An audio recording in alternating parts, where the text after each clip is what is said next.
बिस्मिल्लाहिर्रहमानिर्रहीम।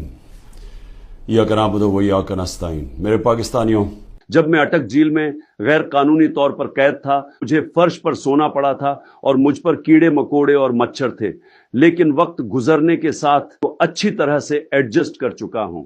झील में रहने के दौरान मुझे दूसरी किताबों के साथ कुरान पाक का गहराई से मुताला और तहकीक करने का मौका मिला है, जिससे मेरा ईमान मजबूत हुआ है। मैं अपनी सियासी जिंदगी के आखिरी चंद सालों का खुद भी जायजा लेने के काबिल था। चाहे वो मुझे किस कैद में रखें, मुझ पर जो भी शराइत आयद करें, मैं हकीकी आजादी की जदोजहद से 1 इंच भी पीछे नहीं हटूंगा।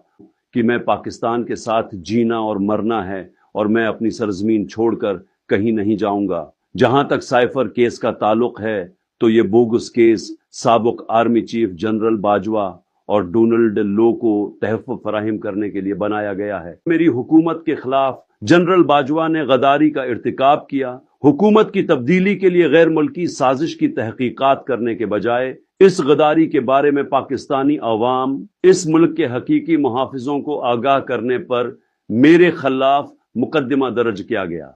अगर मुझे एक चीज परेशान और तकलीफ देती है, तो वो मेरे कारकुनों का दुख है, जिन्हें गैर कानूनी तौर पर कैद किया गया है। खास तौर पर हमारी खवातीन कारकुनान जो महीनों से कैद में हैं, चंद लोगों की तरफ से जो अपनी अना की तस्कीन के लिए अपनी ताकत का गलत इस्तेमाल करते हैं।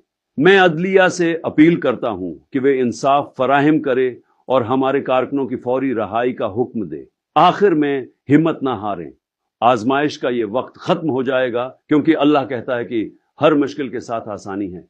हर फोरम पर आवाज उठाते रहें और मुल्क में साफ और शफाफ इंतखाबात का मुतालबा करते रहें। मैं पेश गोई कर रहा हूं कि जिस दिन भी इलेक्शन होंगे, पाकिस्तान के अवाम बड़ी तादाद में पाकिस्तान तहरीक इंसाफ को वोट देने निकलेंगे और इन तमाम जमातों को मिलकर शिकस्त देंगे।